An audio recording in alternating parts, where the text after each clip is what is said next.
Stephen, the Archbishop of Canterbury.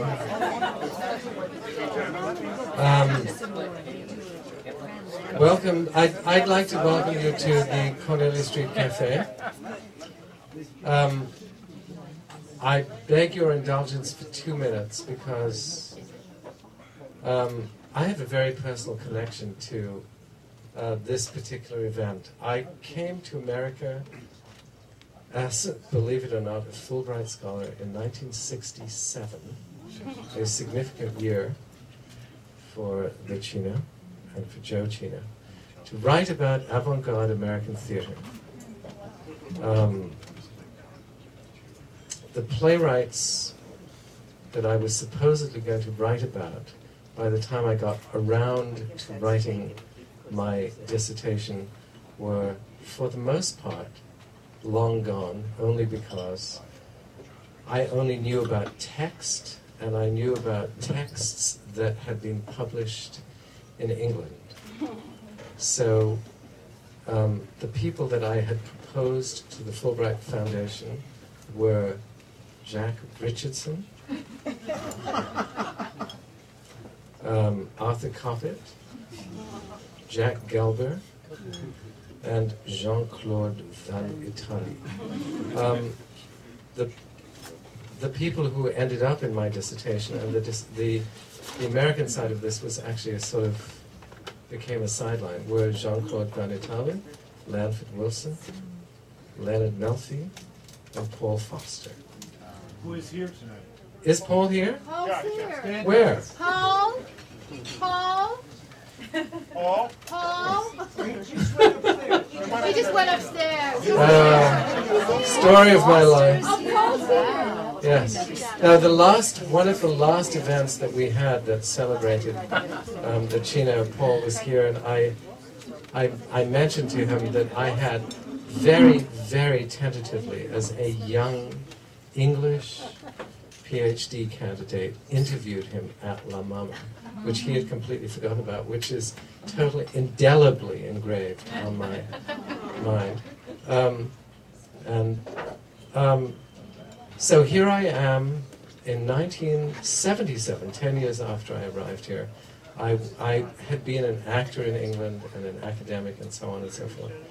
And so I suddenly found myself in New York with a dissertation to finish, an embryonic acting career which involved scrambling for 2 years in an avant-garde theater troupe, which was incredibly exciting for me because I'd grown up in the English theater where you learn fencing and diction, and here I was. I spent 2 years with some of you will remember Larry Sapiro. Yes, Larry. The first thing I saw in America was Larry's production of The Concept at the Sheridan Square Playhouse. It was one of those things that left an indelible impression on me because I thought plays were written, not evolved. It was an extraordinary experience, and I had brought with me friends of my parents,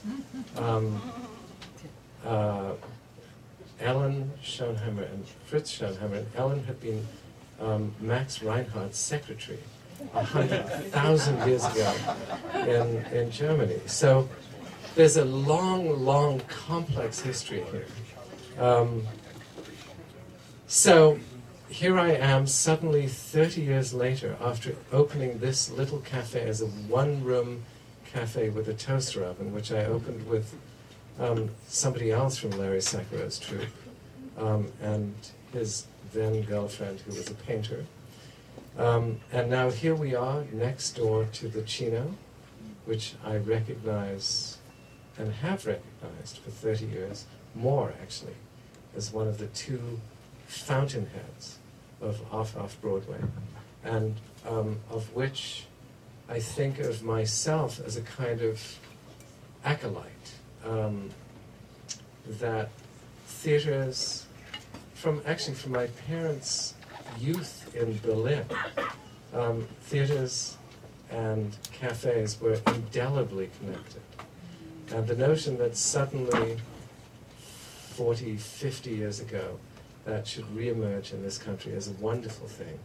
And 30 years ago, we opened as a little one-room cafe, and you should all have one of these little brochures which celebrates our 30th anniversary with a beautiful painting of the Cornelia Street Cafe. But more importantly, when you open it,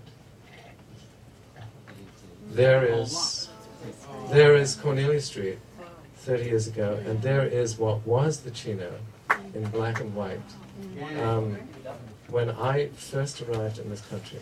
So it's a great homecoming in a weird way for me to welcome all of you here. And some of you I know for a long time because some of you gather here on various Cino anniversaries. And it's a great pleasure to welcome Greenwich Village Historical Society, Preservation Society. The morals of America. Absolutely. And Kaylin Huseko, right? Somewhere here? Yes. Who is going to introduce the program tonight. So, thank you very much for coming. Welcome to all of you. Come back every night. We need the money. Thank you so much on behalf of the Greenwich Village Society for Historic Preservation. We're so thrilled. We could not have anticipated the amount of enthusiasm and energy that was generated by this program. So we're so happy to have all of you here tonight. And one of the reasons that we wanted to do this program is because our organization is very much engrossed in an effort to landmark the South Village, which is the area of the village south of Washington Square, reaching all the way past Houston, and which this place and the Cafe Cino is very much a part. And one of the reasons that we feel that the South Village warrants preservation is because of the rich cultural history that it has generated and that it represents. And the Cafe Cino is such a wonderful symbol of that. So we're very thrilled to be able to present this to you tonight. And I'd like to, with no further ado, I'd like to present Christine Karatnytsky from the New York Public Library.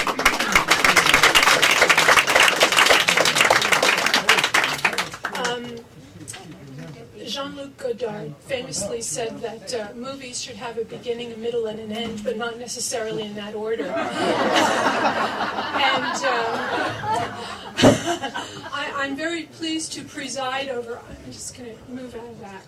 I'm very pleased to preside over the disorder that's going to happen this evening. I think I just tossed out my whole lecture, you know. I've never given a lecture in my life, and I had no intention of starting now. I do want to let you know about the resources at the New York Public Library available to do Cino research and other kinds of research. But we have some really wonderful guests here. And, you know, in 1985, we did an exhibit at the library, and there was a roving videographer who did interviews, and all was lost. Only about 28 minutes of those interviews survived. And so we have an opportunity. John Guare is here. Marshall Mason is here, yes? Yep. Marshall Mason is here.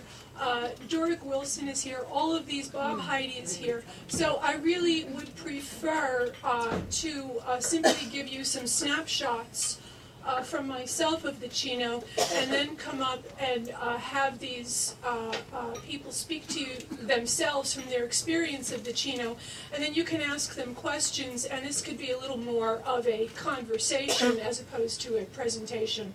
I just want to point out, this is a fabulous map of Greenwich Village that the curator of the map division of the New York Public Library picked for me.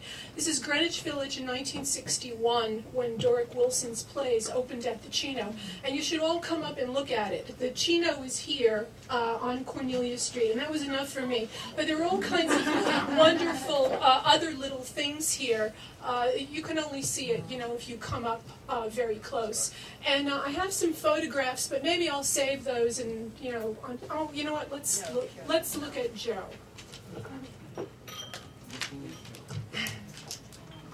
After the fire. So this is Joe Cino standing in the wreckage of the cafe after the Great Fire in 1965. This is a photograph by Conrad Ward. In addition to Fred McDowell, who was on the staff of the Village Voice, who took photographs of the Cino, the two Cino photographers whose images we have at the library are Conrad Ward and Jimmy Gossage, who's actually given us his archive. Conrad Ward, we have scattered photos, but Jimmy has given us his formal archive, so that's there for you. In addition, you should know that we have all of Kenny Burgess's posters for shows at the Cino. Each one is absolutely unique and irreplaceable. And when we, when we did the exhibit in 1985, Ken sat there and restored his own posters. We sat there with stars and glitter and all of this stuff, and he donated them to the library. And so they're all there at the library. The Cino archive, let me tell you about that a little bit. It's very, very small. When Michael Smith was finally forced by Ed Koch to close the Cino in 1968, he took whatever survived and brought it up to Lincoln Center, and it really only amounts to a few small boxes of material. There are some letters and some bills and Joe's account book, which was really a loose leaf binder where he kept some records. But the actual Cino archive is very small. So, although we do have a great number of scripts from the playwrights, but in terms of paper documentation, it's very, very meager. And so when these writers were coming in to put their books together, we have the Cafe Cino by Wendell Stone, Birthplace of Off-Off-Broadway, Steve Bottoms Playing Underground, and Off-Off-Broadway Explosion by David Crespi. They really had a tough time, and I know they interviewed a lot of you. And my point is just that documenting Off-Off-Broadway from this formative era is just really, really difficult. But what we have is churse, as Spencer Tracy said about Kate. Kate Smith? I'm going to talk about Kate Smith. Just 2 points that I'd like to make before other people come up very, very quickly. It's significant to the story of the Cino that this neighborhood was an ethnic enclave with deep roots for Italian Americans.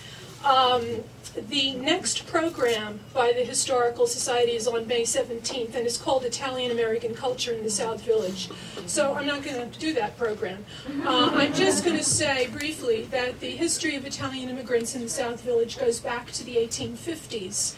And due to a large influx of poor people from southern Italy, this was the third largest community of Italian immigrants in the city, after East Harlem and the Lower East Side.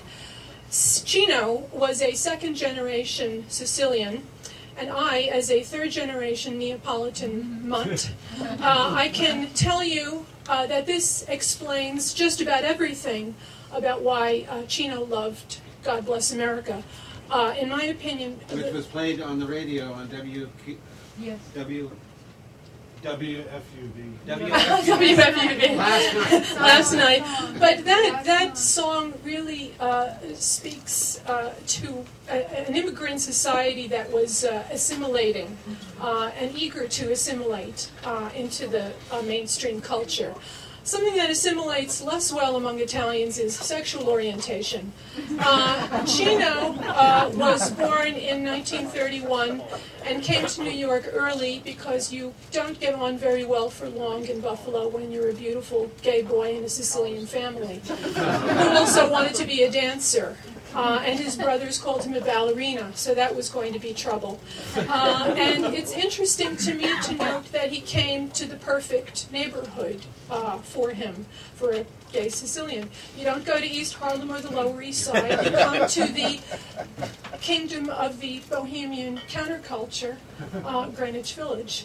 And for that story, in case you don't know about the marvels of Greenwich Village and how it got to be this way, The book you want to read is called The Republic of Dreams by Ross Wetson. And that, unfortunately, ends before the period of the Cino begins. But if you want the background, that's a great book to read. Here's another one. What's that one?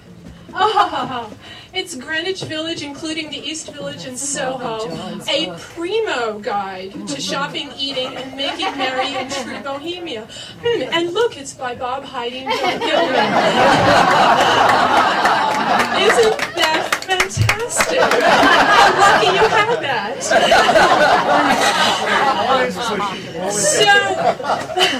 So after working for about 10 years in New York, Cino saw an opportunity to rent a space at 31 Cornelia Street, and the only conversation he had was from the window, and it was with a landlady. Her name was Josie Lemma, and he recognized at once that she was Italian, and he announced to her that he was Sicilian, and he said, "I don't even have to come down. I'll throw down the keys." And that was the beginning of the Cafe Cino. So leaving home, you find home. So here are a few, just a little snapshots from people in the past who, Maggie, I completely forgot about you. I know she's here. Sorry, we're going to back up a little. After the exhibit in '85, we entered a really terrible time with the beginning of the AIDS crisis. And in May, when the exhibit closed, as is opened on Broadway by William M. Hoffman, who you may or may not know was a Cino playwright. I think we're all united in our feelings of confusion and despair and rage and this feeling of intense solidarity. And I didn't want to let the evening pass without acknowledging the Cino people who died since the exhibit in the onset of the AIDS crisis. So I asked Maggie to do a little something, and I'm sorry, Maggie, that I forgot to do that when I was supposed to, but let's do it now.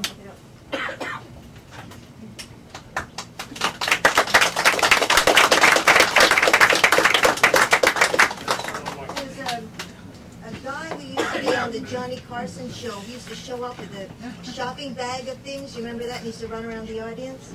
I don't remember, but that's what I felt like. Use the mic. Use the mic. Where is it? Do I have it in my head? Is it working? Yeah, right up to that. Yeah, hold it on. You have to hold it on your mouth. Right now. All right, is it working? Am I working? Now it's working. Okay. I tried a dozen times to write something about the loss of so many, I'm calling them outlaws and angels, to that war that we had in the 1980s. And nothing worked. You know who I mean, I know you know who I mean, there was no need to say names. So I thought about it and I thought, let them tell me what they want me to say. So I sort of, I didn't meditate, but I opened myself up to hearing the other side. And the words that came back were the obvious words: magic, different, endless, glitter, light, surprise. So I put together some grab bags that are all different and have glitter, and they're different, and they're a surprise. So if you can hold that, Yeah. I'm just going to do my Johnny. Are you coming back to talk, or are you done talking? I'm going to come back and do something. And hopefully, maybe you can turn up the music. Maybe you could just have people pass them back. I don't know how to do this. You know what? Yeah. I don't. I don't. And I'm going to So that we can keep moving. Yeah. And just like each person, like take one for your table and open it up. There are different little things in it. This is a musical interlude. I didn't know there were going to be so many people here. Right. Okay. So anyway, I put that together, and I have sequins in my pocket, I have candles in my bag, so there'll be something for everybody, some little thing. Okay. I found a piece that Joe Cino wrote himself about the cafe. And he wrote it in 1965 after the fire and after the cafe was put back together again. The piece is about 1 1/4 pages long. It's very short, and it's published in a book called Eight Plays from Off Broadway. And I'm just going to read a few sentences, and these are Joe's words. He said, "It's a very small room, and there's no time ever to think about expanding or where you go from here. The work has been endless. I decide on everything that comes into the room. I work by intuition much more than by reading scripts. Sometimes I'll realize after a night or two that a play is very bad.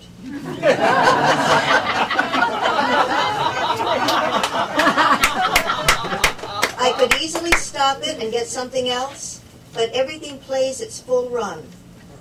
Only once did I cancel a show, and that was mutually agreed upon by the whole company." The thing I've been thinking about is how to be more selective. It's the most difficult thing of all.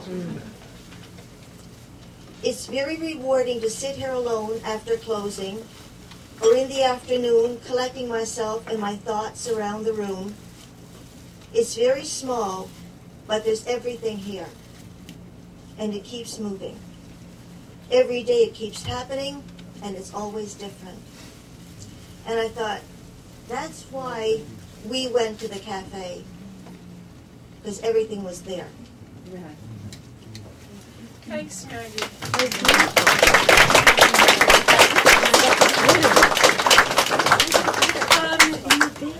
I'm going to toss out everything because I'm going to call up Marshall Mason. I'm just going to read this to you just to set a mood of the space. If you lived through the 60s, you're familiar with one of the most iconic photographic images.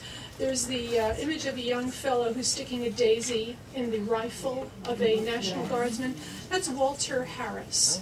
Walter Harris is part of the Harris family who worked at the... George It's George? George Harris. George Harris the Maggie second. told me it was Walter. All right. Walter's still alive. Hibiscus is Never dead. mind. See, this is what happens when you do a program with the Cino people and they're there with you. No, thank you. Okay. There were 8 of us, my parents and 6 children, and we had all come to New York from Clearwater Beach, Florida, to be on stage. When we first went to the Cino, we were impressed and excited by the twinkling Christmas lights out front. When Joe saw us walk in, he laughed and called us Bambinos. Later that night, he stepped out from behind the espresso machine, went over to the record player, took off Judy Collins, and replaced her with Kate Smith singing God Bless America. He stood listening to it so solemnly that the house grew quiet and listened too, becoming filled with an odd sense of patriotic pride. As the last strains of Kate's My Home Sweet Home faded, Joe turned, threw a fistful of red, white, and blue glitter, swept his hand over an orchestra of wind chimes, glass beads, and other baubles hanging over his tiny kitchen, and announced, "It's magic time." This is what we had dreamed real theater would be like, and we weren't disappointed. So, let's have Marshall Mason come up.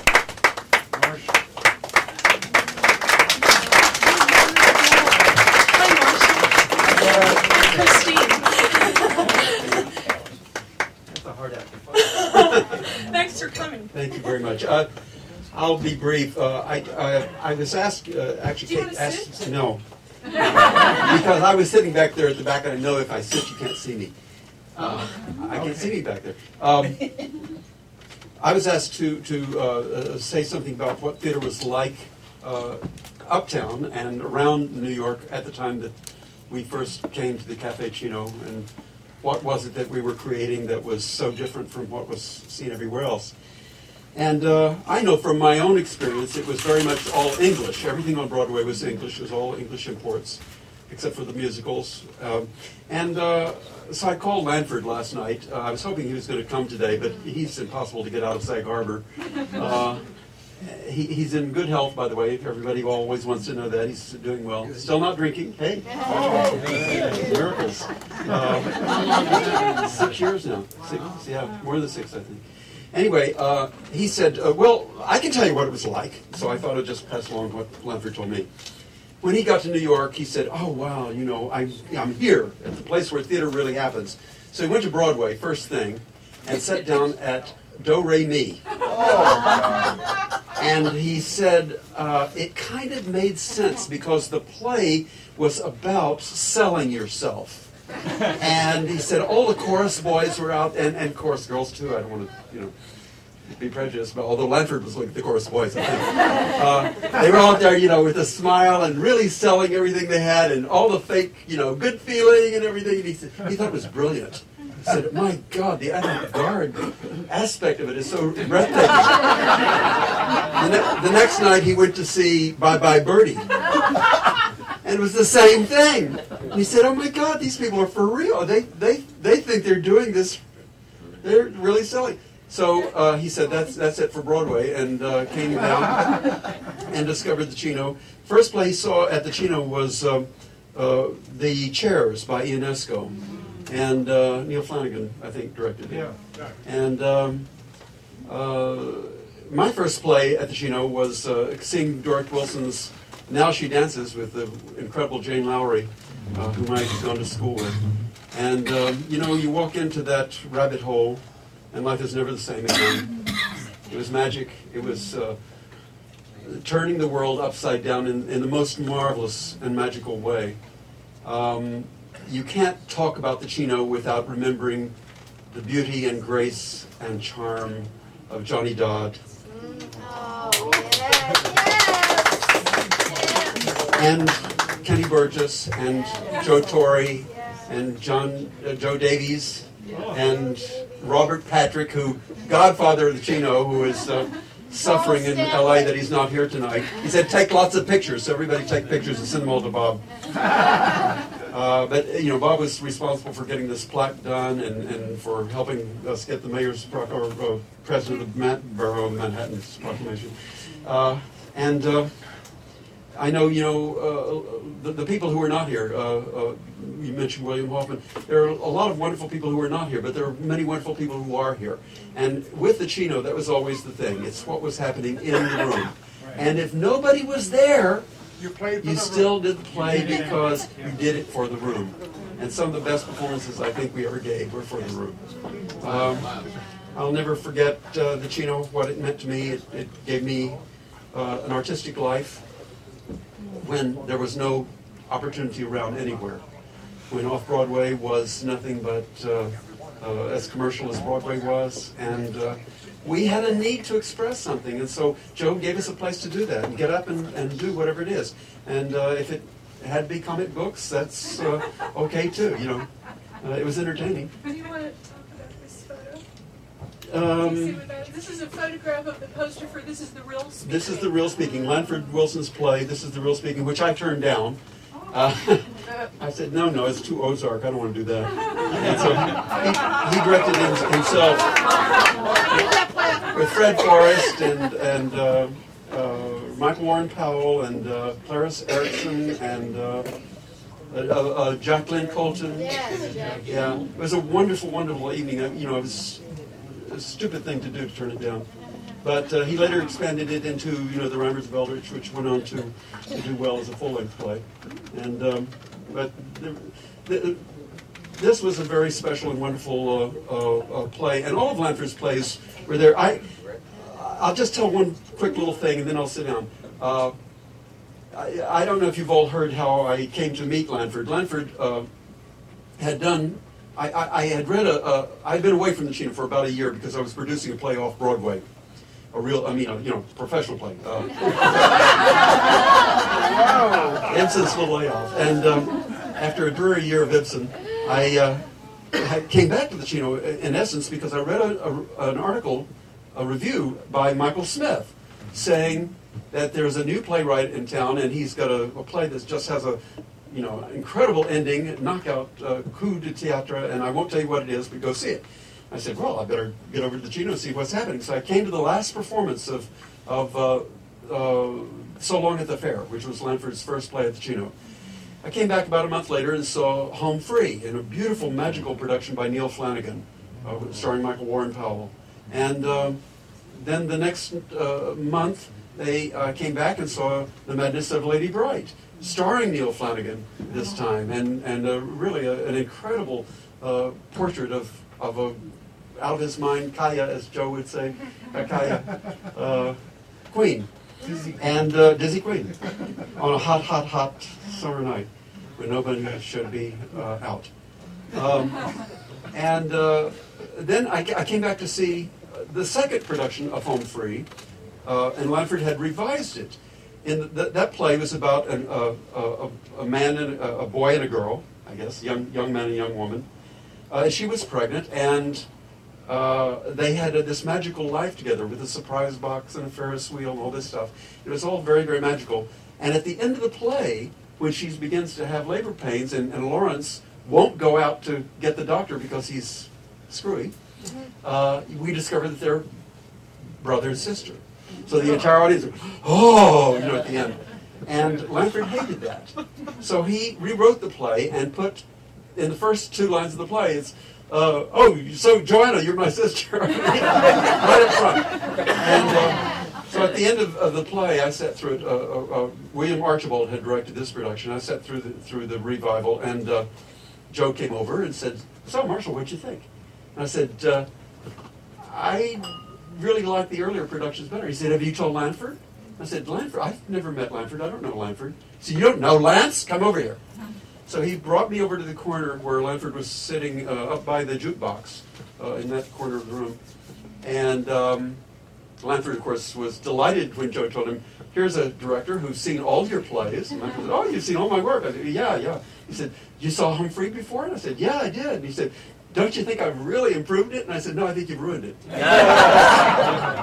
And he said, well, why is that? And so I explained that I really liked the suspense of not knowing they were brother and sister until the end of the play.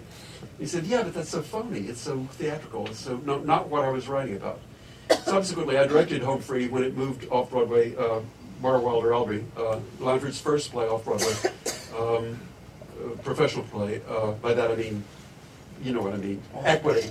And then I did it again in London. The ironic thing is, when we got to London, it was the last play that was censored by the Lord Chamberlain, and they refused to allow us to tell that they were brother and sister. So I got my way in the long run. Joe, God bless you wherever you are. These lights, these people, these smiles, these warm, warm feelings are for you.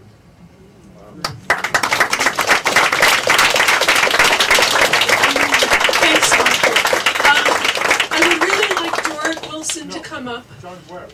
Oh, come up, John Guare.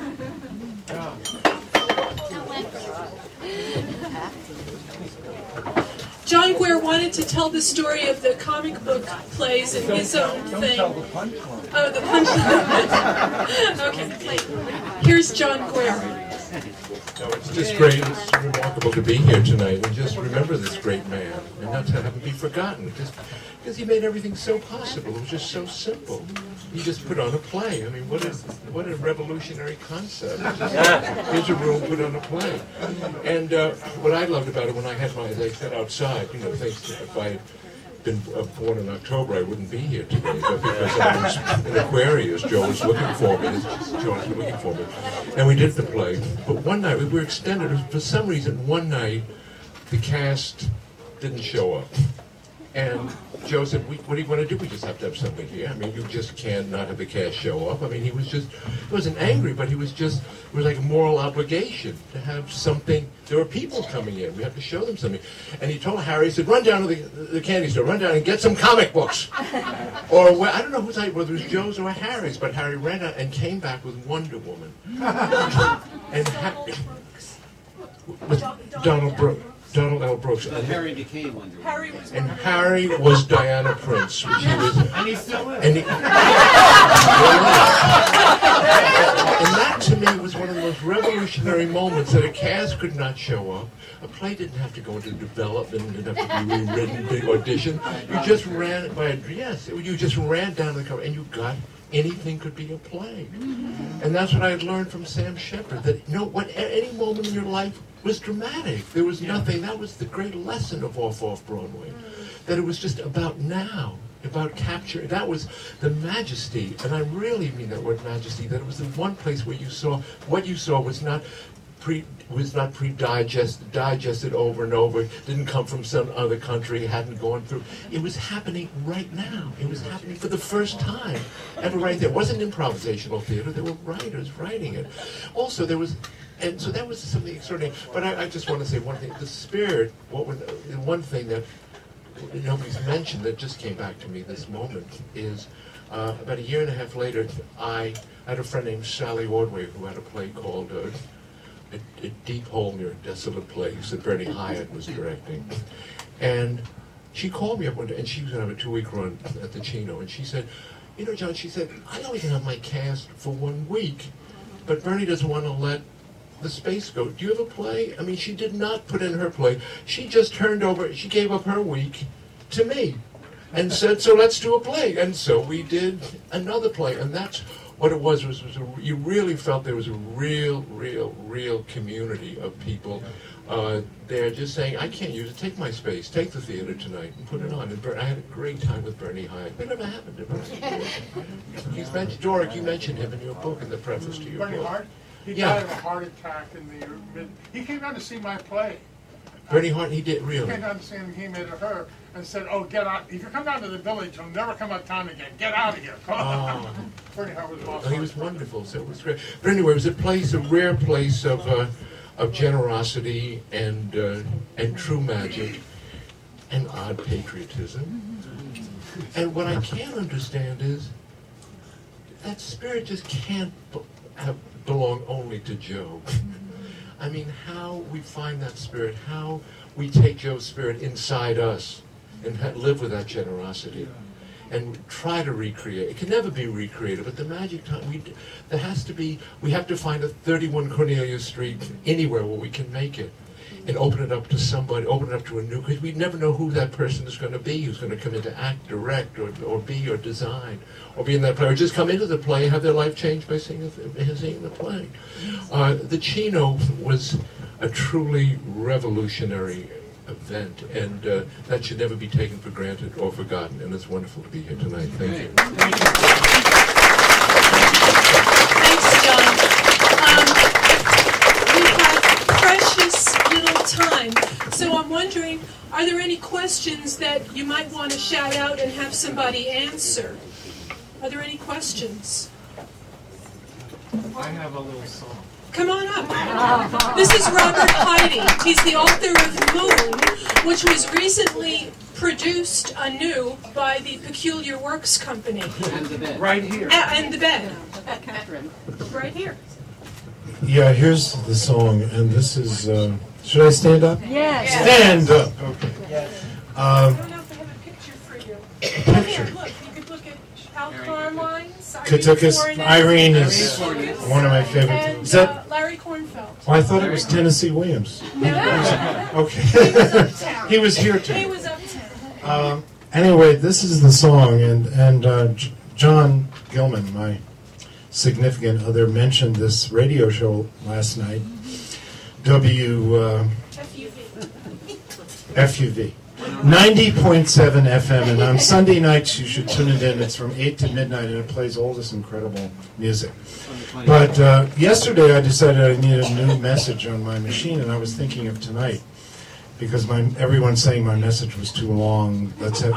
And so this is what I put on, and it was inspired by Tonight Before Tonight Happened, and it's from Kate Smith again. And the line is, each day is dark and dreary, but the night is bright and cheery when the moon comes over the mountain. I'll be alone with my memories of you. And this is one of Joe's favorites. So anyway, listening to this show last night, the top of the show was dedicated, the whole show, to Kate Smith, and they played that, and then they ended with God Bless America. So there had to be something mystical going on. I said, thank you, Joe. And so that was yesterday. The other song, I mean, people are talking, I'm not going to talk about economics too much, but young people always say to me, what was it like to be so free? Well, we just took it for granted. We didn't know that we couldn't just do, like John Guare and Doric and everybody saying, you wander in and you do your thing, do your own thing. But anyway, our rents were under $100, so we could easily do our own thing. It's not $3,000. And the song, Paul Simon wrote this in '67, I think it was. $30 pays your rent on Bleecker Street. And that was it. And I'm not going to go on too much here. We did The Bed at the Cino, and we did Moon, and we had such a great time. I can't tell you how great it was. And Joe is always there. I mean, I just never think he's not there.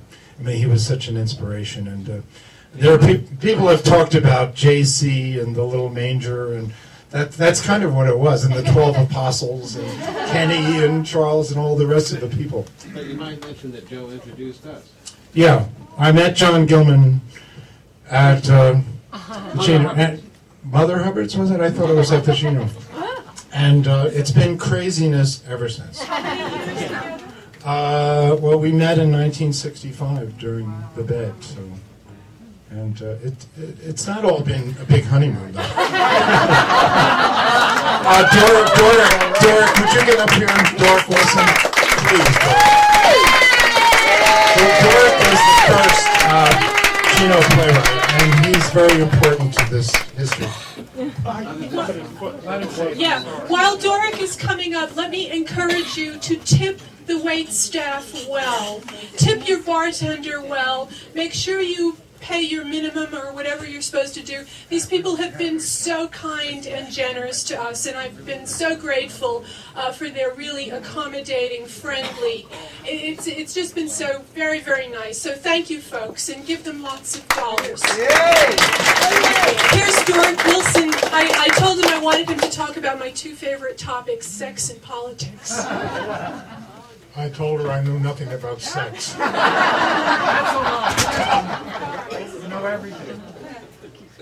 Before we start, this used to be, this building, the closest part of the Cino, used to be the memorabilia shop of Milt Wyatt, who's here tonight. Yeah. Where are you, Milt? Back there. I wish it still was. And since Bob Heide pushed his book, United Stages has published my first Cino play, and he made it her. But what's interesting about it, it includes a CD of the 1961 performance with Jane Lowry and Paxton Whitehead in it, and a Joe Cino making an announcement. Wow, that's wonderful. So United Stages publishes it, and I know you can get it at the Drama Bookstore. Politics. Well, first of all, when I came to the Cino, it was very early. Most of the people in this room, by the time they got here, the country had gone through a huge change. Kennedy had been elected, and we were in the new era. I was in the end of the Eisenhower era. Most everybody I knew in the arts had gone through the McCarthy era. They were very afraid of anything political. John Guare mentioned Bernie Hart, who was Moss Hart's brother, the playwright-director. And when Bernie read my first play, he said, "It's political, you mustn't do this play." It's hardly political, I'm a social satirist. But in fact, when I heard the play done again, thanks to the Peculiar Works people that are also here tonight, I realized that yes, it is political, but I never realized it at the time. The Cino, when I was here, the audiences were also not what most of these people had as an audience. They were neighborhood audiences. We got Italian teenagers on their dates sneaking away from neighborhood places so they could feel each other up. Sailors. We also got, my favorite, we got strippers. 3rd Street used to have strip bars on it. And when they were in not the mood to play with the customers, they would come over and take the first table just inside the door. They all fell in love with my leading lady, Jane Lowry, who was very blue-blooded. You could fill a fountain pen out of her vein. And Jane, who had gone through private girls' schools and very classy background, was absolutely flabbergasted to meet a stripper. One was named Sunny. She was famous for twirling her tits and tassels in different directions. And Jane was absolutely, would look at her with this look of absolute awe. Anyway, the politics. My second play at the Cino, the village was shutting down coffee houses and interrupting performances and stopping them. So in fact, I wrote a very political play where it all took place in the Cino. The lead actor, or Jane Lowry, acted in fact as a waitress and served everybody. And when the play started, you didn't know the play had started. And she started having an argument with a customer in the Cino, which turned out to be the play. Long and complicated, Milt Wyatt was in it as General Hector, representing war, and his girlfriend was Helen of Troy, who was in the toilet. They were hiding out of the Cino, like the Italian kids, because they weren't supposed to be with each other. Helen was supposed to be with Paris. But the play ended. He creates a tower. He takes tables from the audience and builds a tower. The play ended with the police coming to the door, having an argument with Scotty, who was the doorman, forcing their way into the room, and interrupting the play, at which point it in fact becomes my script, but it sounds ad-libbed. And it turns out it's the authority that destroys the tower in Babble Babble Little Tower. I'm going to end with what happened opening night. By this time, the strippers were madly in love with Jane Lowry. And so they took over a whole table right by the door so they could run out and do their bits and come back. And the actor we cast as the cop was a guy named Richard Keneal. He was gay in the days when cops used to raid bars, and there were undercover cops in bars, and there used to be symbols and things that would alert the customers that there might be an undercover cop. Well, when Rick would go into a bar to cruise, the entire bar would empty out. Everybody thought he was a cop in the whole bar. He'd go in, everybody would leave, and go to another bar. So it was perfect casting for the cop at the door. Opening night, he has an argument with Scotty. He starts into the Cino, and the strippers will not have Jane Lowry's performance interrupted by a cop. So they go into burlesque raid mode. They drop their purses on the floor. While reaching down to get them, they punch him in the balls. He somehow got through the performance. We got him to St. Vincent's. He had to have his pants cut off. He had swollen the size of about a basketball. He gave up the theater and went into Scientology.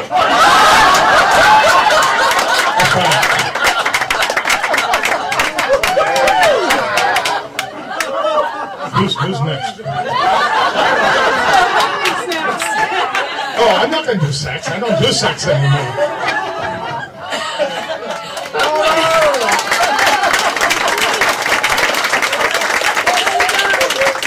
I'm so sorry that we have to end now. But let me tell you that we have two videographers here.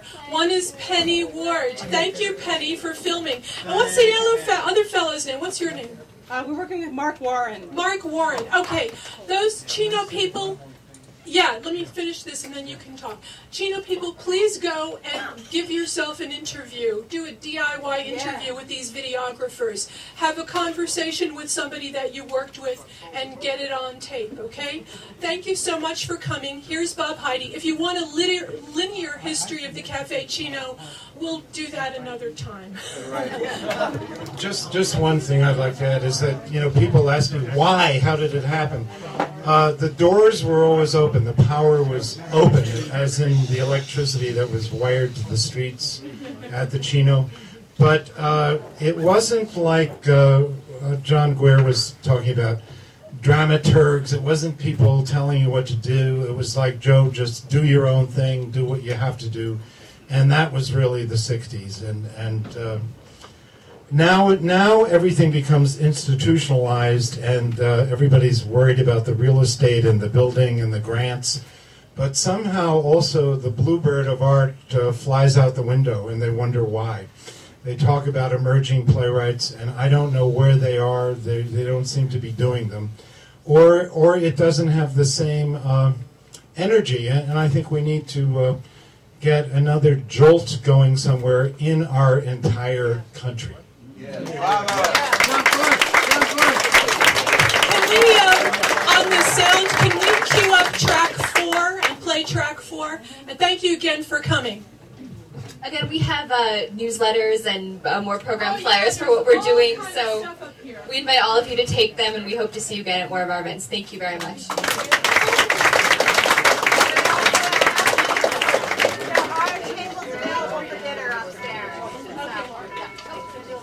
If anyone didn't hear, there are tables available for dinner upstairs if anyone would like, so thank you again.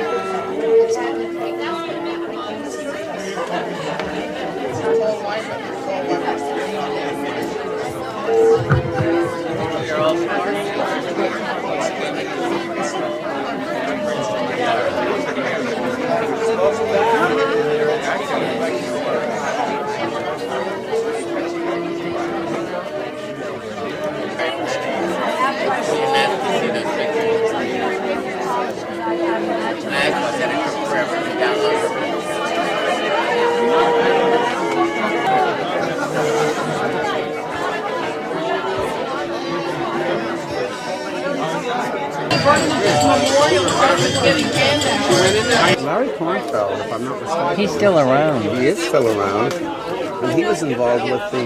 Didn't he split off from the early Worcester group? And he split off. He helped create that. He directs at Theater for the City. Ah, okay. He was also teaching at NYU, I think, for a while. Yeah. For a while. And this is a rehearsal of Dames at Sea with Bernadette Peters, age 16. Oh my God. She was cast by Robert Dahdah, who I hope is going to give an interview. And this is, the cast and the writing staff preparing. And back where you can't see are Joe and Maggie, who are making the stars that were hanging for the production as part of the set decoration. And that was the most successful production. Days at Sea. Yeah, because of the stars. No, if you want to help me dump this stuff in here. Well, it was a 50% increase over